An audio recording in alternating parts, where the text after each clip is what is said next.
Here's some good news for people that think America ought to do American things instead of, well, being communist socialists. Jamaal Bowman, the wackadoodle member of the Progressive Squad out of New York, is just about to lose in the primary to keep his seat. Let's hope those polling numbers are right. And goodbye to Jamaal Bowman, who hates all good things in the West, especially America.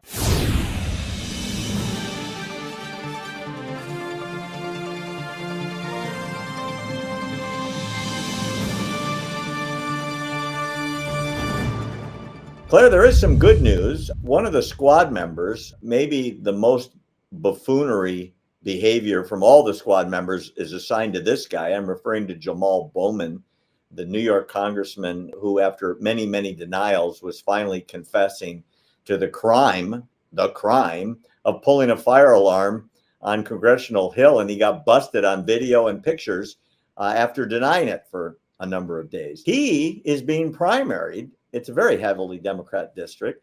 And his primary challenger, get this, is ahead by double digits in the New York Democrat primary, which is next week. Now, to his rescue is galloping AOC and Bernie Sanders to throw their support behind Bowman because, as it was said yesterday, in Bernie Sanders' words, Jamaal's race will set the tone for progressive races across the country. Wow.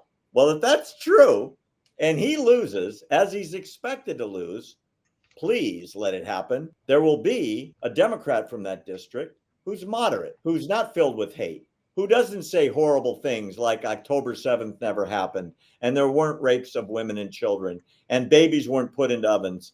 These are all the things that came out of Jamaal Bowman's mouth. Bowman made a speech a couple of weeks ago that the Jewish state is rooted in white supremacy, not knowing in his ignorance that the majority of Israelis are not white. That's a fact. Whites are the minority in Israel. Yeah. Jamaal Bowman obviously has no clue, but he's reading the talking points from his good friends Bernie and Alexandria and etc. within the squad. The last comment that I'm so disgusted by is he refers to the white nationalists in Israel, which is ridiculous because it's factually backwards. The whites are the minority there. He said Israel is responsible for October 7th atrocities, claiming that Israel's alleged oppressive treatment of Palestinians spurred on Hamas, and they could only lash out like they did on October 7th. You know, while you were talking there, Barry, I was reaching over to my little bookcase and grabbing my copy of Mao's Little Red Book. Why?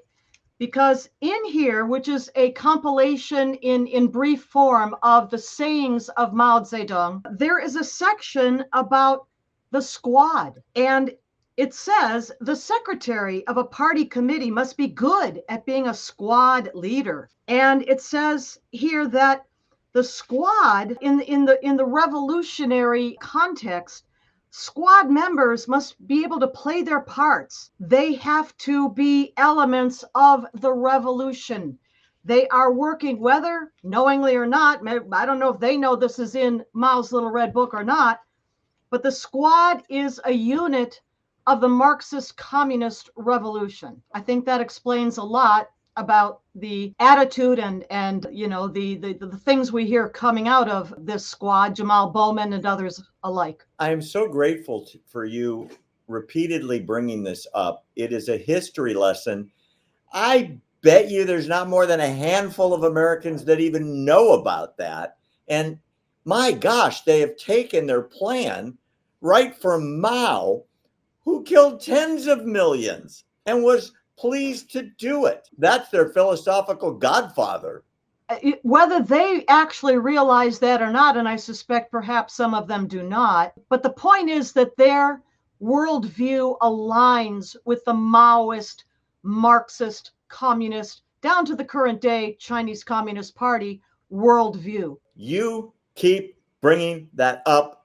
Americans need to understand the significance of where the hatred comes from. And it's not a secret. We're just not educated. So thanks for that.